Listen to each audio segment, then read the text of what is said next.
¿Qué pasa cuando un narcisista se enferma de poder? Bienvenidos a un nuevo video de Sinapsis.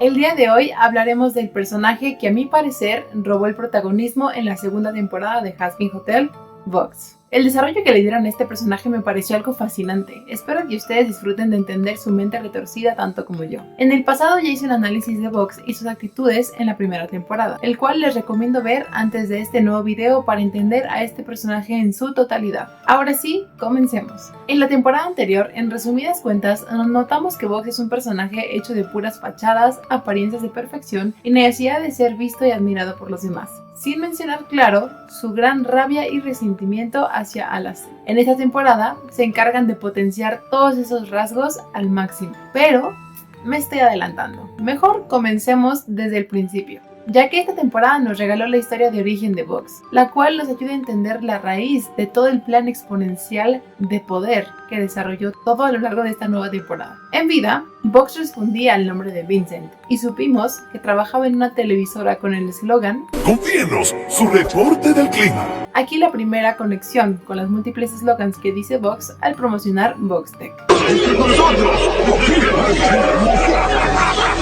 ¡Eso sí es televisión de calidad! Confíennos, su seguridad. Él era bueno en lo que hacía, pero pronto notó que toda la atención y popularidad se iban hacia otro conductor atractivo que tenía a su compañera enamorada. Vox sintió tantos celos que su única solución fue la de eliminarlo del mapa para tener su lugar. Sin embargo, era rápidamente reemplazado por personas que le robaban el reflector, por lo que terminó cometiendo múltiples eliminaciones en serie, tomando las medidas que fueran necesarias con tal de tener todo el reflector para él. Tan solo este pedazo de su pasado nos da mucha información sobre quién fue Vox en vida y quién es en el infierno. Como primer punto, y el más evidente, es que es una persona con un gran complejo de inferioridad y falta de juicio crítico demostrado por sus conductas psicópatas. Tiene una gran necesidad de admiración a través de mostrarse grandioso ante los demás para así esconder lo pequeño y frágil que realmente es por dentro. Que por cierto, ese es el mecanismo que caracteriza a los narcisistas. Este aspecto lo vemos en vida en la forma en la que se vende ante la televisora para poder tener el monopolio de la televisión y llegar a casi convertirse el dios del entretenimiento a ojos de todos sus televidentes. En el infierno replica esta misma conducta a través de VoxTech y la forma en la que se vende a los demás.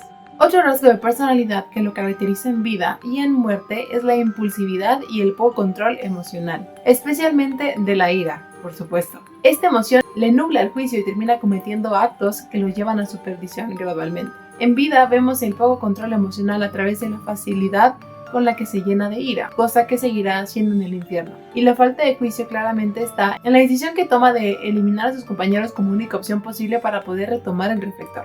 En el infierno siempre lo vemos enojado, tiene arranques de ira, como los que vemos en la primera temporada que tiene con Val y con muchos otros, pero estos arranques sí sabe controlarlos y recobrar la compostura rápidamente. La única persona que siempre logra llevarlo al punto de nublar el juicio y actuar impulsivamente es Alastor. Y es por estas provocaciones que Vox empieza a sabotear solito, cometiendo pequeños errores que eventualmente lo llevarán a su perdición, tal y como sucedió en vida.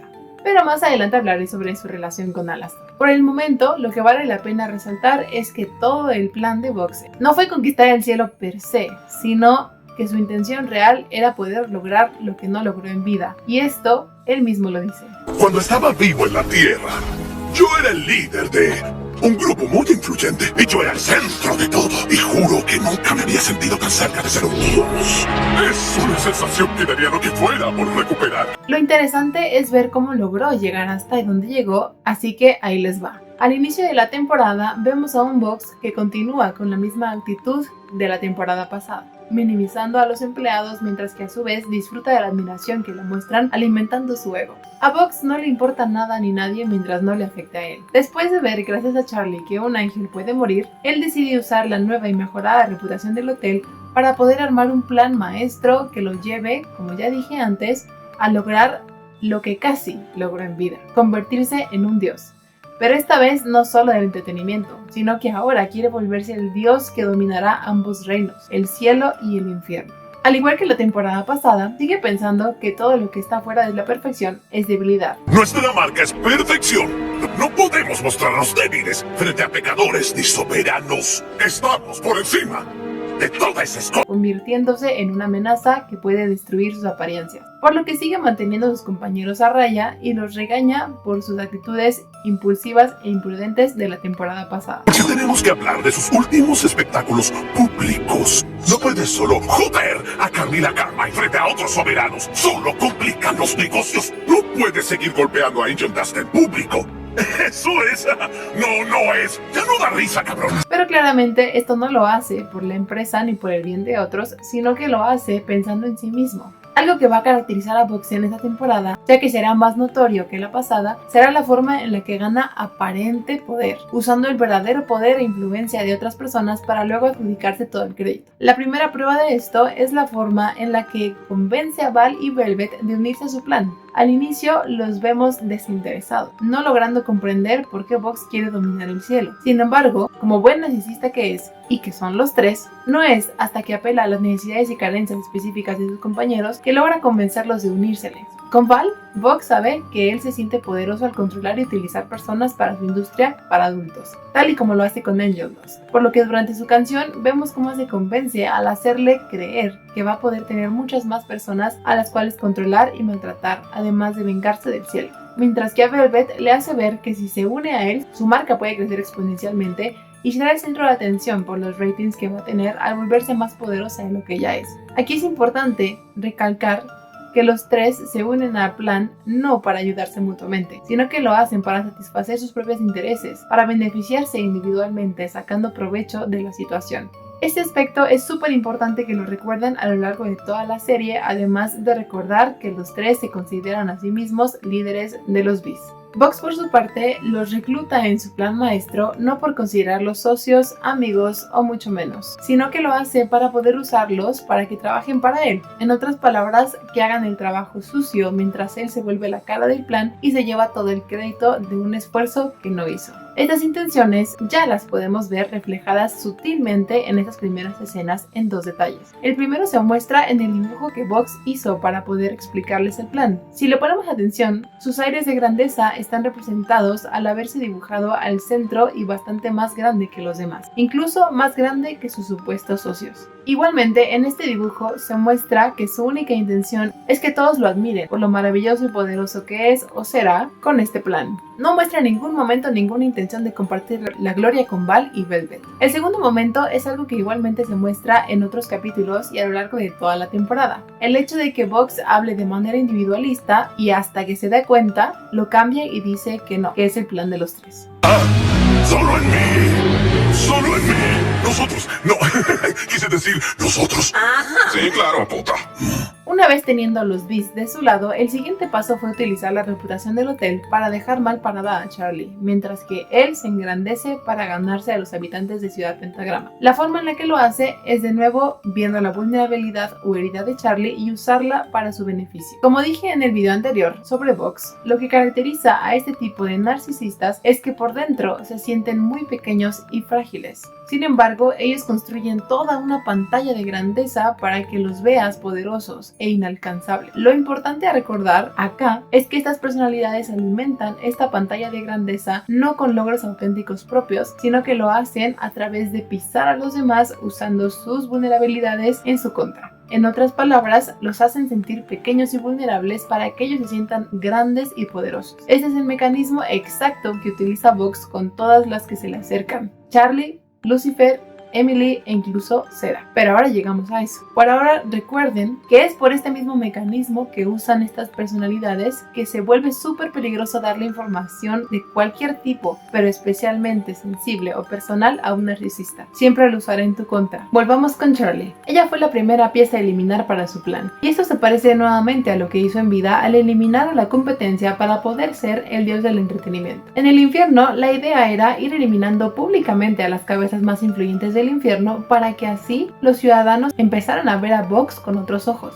con aparente poder real, no solo palabrerías como lo creían hasta ese momento. Para sacar a Charlie de la jugada y poner a todos sus seguidores ahora de su lado, Bugs usa este modus operandi que recién les comenté al apelar al dolor y necesidad que tiene por cumplir la visión de su madre para que se sienta orgullosa de la hija que tiene. Box nota el estado emocional alterado de Charlie por esta misma necesidad y lo usa manipulándola con preguntas incómodas sin dejar que siquiera responda, luego tergiversar toda la información del hotel y la dirección de las pocas palabras que lograba articular, y así hacerla quedar mal, arruinar su reputación y causar que perdiera credibilidad sobre la eficiencia de su hotel, lo que termina por ponerla en un estado mayor de nervios y así su misma ansiedad la lleve a tomar decisiones impulsivas que la hunden todavía más al darle más información a Box que pudiera usar en su contra, así como pasó cuando fue al noticiero a intentar arreglarlo todo, pero salió peor. El hecho de que Box se muestre tan invasivo y no deje hablar a nadie cuando se le acerca tiene una razón de fondo que en realidad es un ciclo que utilizará con Lucifer, Emily y Sarah. Invade espacio personal,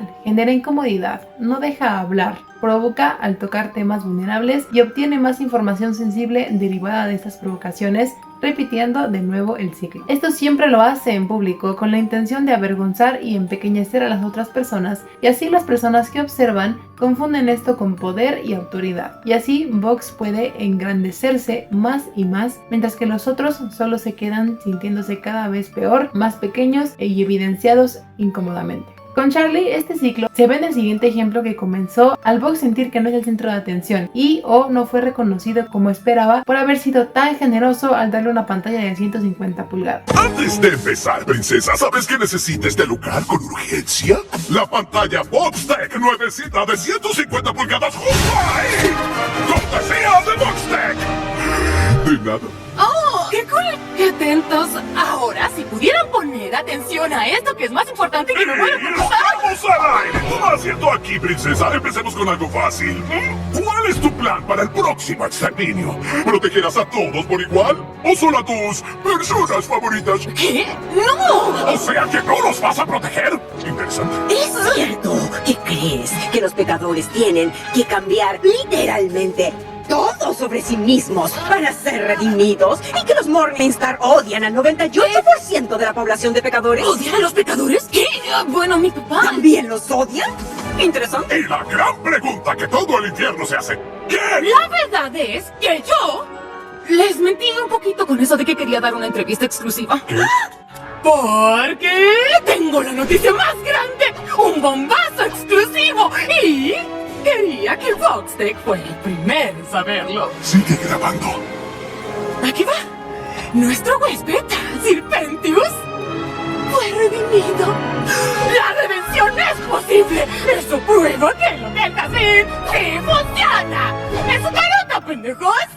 La broma. Muy bien, ahora lleguemos a un tema clave en el personaje de Box, la rivalidad, obsesión que tiene con Alastor. En la primera temporada no hubo mucha información sobre qué pasó entre ellos, pero en esta temporada todo quedó mucho más claro. Así que comencemos desde el principio para poder entender por qué Alastor es la única persona que logra jugar el mismo juego que Box juega con los demás, para así sacarle toda la vulnerabilidad y empequeñecerlo con una mano en la cintura. Retrocediendo 70 años en el tiempo, vemos a una versión de Box mucho más tímida, mucho más retraída y hasta un tanto emocional, que admiraba a Alastor abiertamente, llamándolo inspiración. Al ver todo el poder que usaba en el infierno por su programa de radio, Box, además de ver a Alastor como un modelo a seguir, también lo veía como un amigo. Sin embargo, cuando Alastor se burló públicamente de él al rechazar su propuesta de unir a la radio y la televisión, haciéndolo sentir humillado y herido por su sentimentalismo, al pensar que eran amigos, da origen al eterno rencor que le tendrá de este momento en adelante. Esa es su vulnerabilidad más grande, la que trata de esconder a toda costa a través de su actitud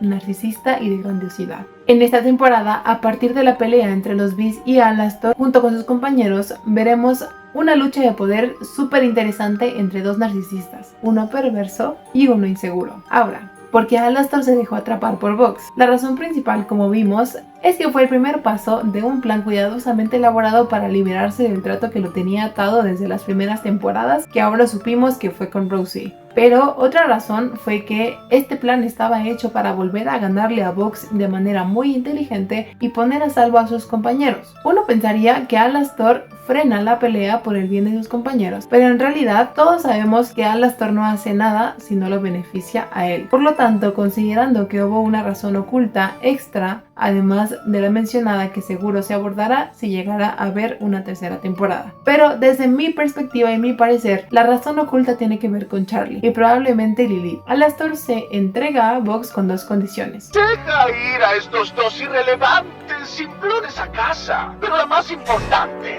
no pongas tus putas manos sobre Charlie Morningstar. ¿Qué? ¿Eso es todo? ¡Eso es todo!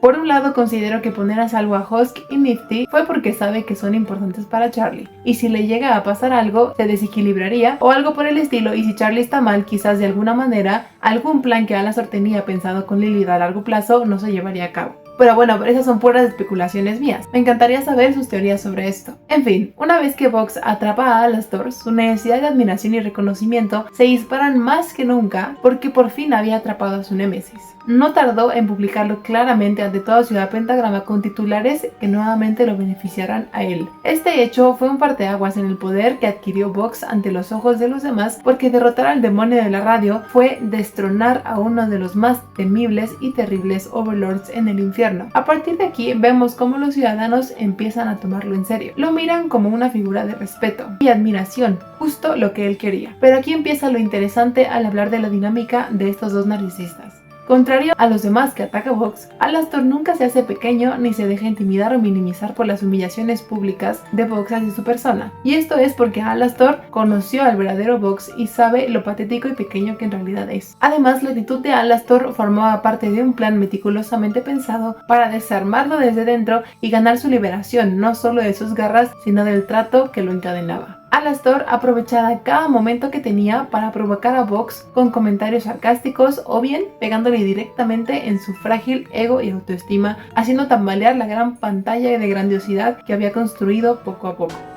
No, el trato fue volverme tu prisionero, pero no tengo que contarte nada. No valdrías nada sin esos dos. Bugs siempre trataba de esconder el verdadero efecto que tienen estas provocaciones ante él al recordarle que él era el que ahora estaba atrapado y que había perdido la batalla. Sin embargo, esas pobres muestras de grandeza no surten efecto en Alastor. Al contrario, con este método, Alastor lo que generaba era que el verdadero Bugs saliera poco a poco frente a los demás Beasts cometiendo errores, que dijera cosas incorrectas, le brindara información o bien actuara de manera impulsiva para que él solito se hundiera poco a poco al perder la aparente inquebrantable calma y compostura que siempre mostraba ante los demás. Estas pequeñas provocaciones marcan el comienzo del camino que lleva a la locura a Bugs y al enfermarlo de poder, lo cual terminará en su ruina debido a sus incansables intentos por demostrarle a Alastor que él se equivocaba y que es mejor que él. Veamos cómo llega a este final paso a paso. Vayamos al momento en el que va a dar una gran noticia frente a toda Ciudad Pentagrama. Justo antes de presentarse, Alastor lo minimiza, lo que nuevamente hace que actúe de manera impulsiva y termine menospreciando a Val, lo que hace que pierda un poco más a sus aliados. En cuanto se da cuenta, trata de volverse a poner su máscara y arreglarlo, pero el daño ya estaba hecho. Y Bugs termina por imponerse ante Valentino solo para demostrarle a Alastor que él era el jefe de los Beasts a costa de perder la unión de sus colegas aún más. Durante la presentación es cuando Bugs hace su siguiente gran jugada: minimizar, exponer y ridiculizar tanto a Lucifer como a Emily y a Cera de la misma manera que lo hizo con Charlie, para que toda Ciudad Pentagrama lo viera como un ser de más y más poder al notar que enfrentaba y desarmaba con gran facilidad y seguridad a personajes tan poderosos e influyentes como ellos. Con Lucifer nuevamente recurrió a no dejarlo hablar, minimizar su intento de intimidación y humillarlo públicamente al sacar sus heridas frente a todos, hablando de Lilith y cómo su relación había fracasado al igual que su misión, sin mencionar claro el hecho de que Bugs ya sabía que Lucifer no podía hacerle daño. De esta manera dejó a Lucifer en ridículo en pocos minutos frente a todo el infierno y se vendió como la imagen que sí va a honrar la visión que Lilith quería para el infierno, diciendo que ya no necesitaban a un soberano, sino que necesitaban a alguien que los escuchara. De esta manera, Bugs se convirtió en el Vox Populi. Quizá esto último de convertirse en la voz del pueblo haga alusión también a Lucifer, al recordarle con esto al pueblo que su soberano los abandonó, nunca los escuchó por estar sumido en la depresión y en la decepción por lo que habían hecho con el libre albedrío. Algo a notar en esta parte muy importante es que Bugs se gana siempre a las masas porque su discurso siempre va apegado a las necesidades de Ciudad Pentagrama, lo que causa que ellos generen identidad y así lo apoyen viéndolo como un hombre de poder. El tema es que luego Bugs solo usará este apoyo para sentirse todavía más poderoso y solo piensa en él y en su convicción de llegar a ser un dios. Cuando aparece en Los Ángeles, Vox lo usa para ganarse más al pueblo, nuevamente con la misma estrategia de manipulación de discurso sin permitirles hablar para defender sus argumentos y cambiando la intención y la interpretación que Los Ángeles tenían con las canastas de regalo, diciendo que las vidas de los pecadores para el cielo valen solamente unas canastas de regalo, quitándoles la oportunidad a Los Ángeles de explicarse, causando que todo terminara mal. Con estas provocaciones, Vox genera que Sera pierda la calma y brinde información sensible para que Vox la vuelva a manipular y se repita el ciclo vendiéndoles la idea de que el cielo los minimiza para crear odio en el infierno y así conectar con el odio que Vox también siente hacia sí mismo y su propia debilidad para así empoderarse. Para este punto, Vox se siente omnipotente al demostrar cómo le ha ganado, como ya dijimos, a personas poderosas frente a todos con una estrategia de manipulación. Tanto es así que ahora sí logra reclutar a Carmilla para que trabaje para él, nuevamente apelando a la culpa y a su única vulnerabilidad, que es que su gente esté en peligro. Esto es un detalle importante, ya que en una canción pasada vemos como antes de todo esto se intimidó fácilmente ante la negativa de Carmilla de unirse a él. Es en este momento en donde termina por perder la lealtad de Velvet, causando que se alíe con Valentino después de humillarla frente a Carmilla, tratándola como una niña pequeña solo para que Carmilla pueda escuchar su nueva propuesta. Una vez que Velvet se alejó de Vox, le fue más fácil ver al verdadero Vox, el mismo que ve a Alastor.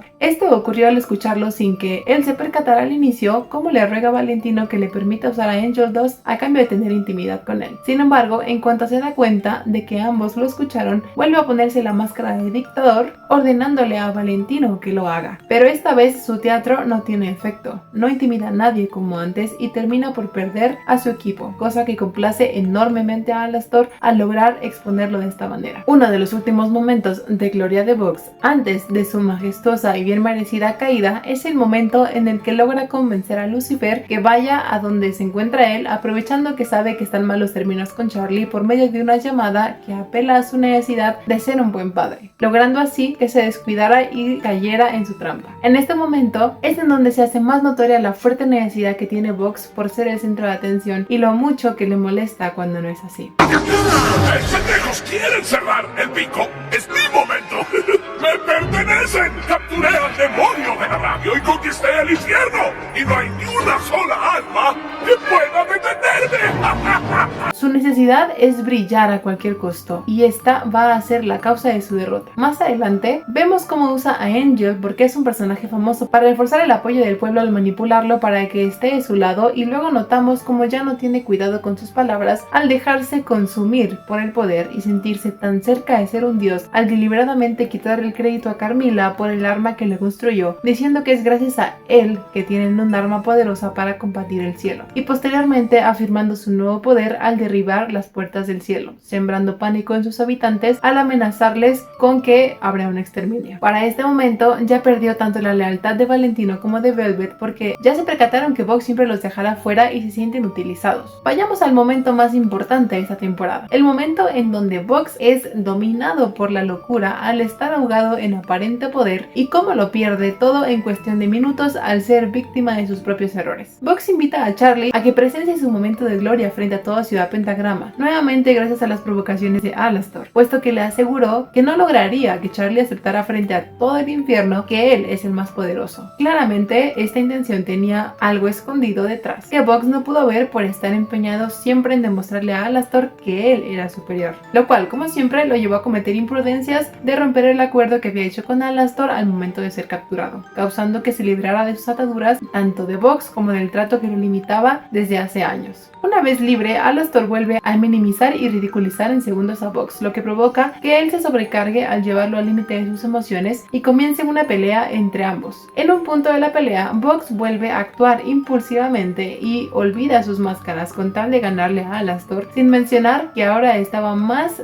cegado por el poder al sentirse el ser más poderoso del infierno, por lo que decide usar el rayo que tiró las puertas del cielo contra él, destruyendo medio infierno y poniendo muchas vidas en peligro sin remordimiento alguno. Este acto impulsivo hace que toda la imagen que cuidadosamente había construido frente a la gente se cayera en segundos, dejando a la vista de todos el verdadero Vox, un ser que solo piensa en su propio beneficio. Esta revelación le pegó en donde más le duele, sus ratings, las cuales cayeron en picada en cuestión de segundos. Esta consecuencia hace que Vox sienta miedo y a su vez una ira desmedida al revivir el miserable destino que también había sufrido en vida, estar tan cerca de convertirse en un dios, pero nunca llegar a serlo realmente. Es tanto el odio que siente por esta derrota que pierde el piso con la realidad y actúa con todavía mayor nulo juicio, al punto de que ya no le importaba ni siquiera su propia vida con tal de matar a Alastor al querer sobrecargar el rayo. Afortunadamente Val y Velvet actúan por fin en su contra, poniendo en acción todo el rencor que habían estado acumulando y lo detienen antes de que acabe con la vida de todos. Una vez que Vox es derrotado y se percata que ya no tiene a nadie a su lado, trata de ganárselos con esta misma actitud hipócrita de siempre con Valentina y Velvet. Sin embargo, ellos no caen más en sus mentiras y lo dejan a su suerte. Ya para cerrar este análisis, solo quisiera mencionar que esta segunda temporada nos demuestra cómo este personaje fue víctima de su propio narcisismo, tanto en vida como en el infierno. Claro, en un intento desesperado por ocultar lo insignificante que es en realidad y que se sentía, al punto de llevarlo a la locura. Me parece un giro súper interesante, tomando en cuenta que en la primera temporada no tuvo tanto protagonismo. Espero que lo hayan disfrutado tanto como yo, pero lamentablemente hemos llegado al final del video de hoy. No olviden dejar su like y comentar porque me encanta leerlos. Nos vemos en el próximo video. ¡Chao!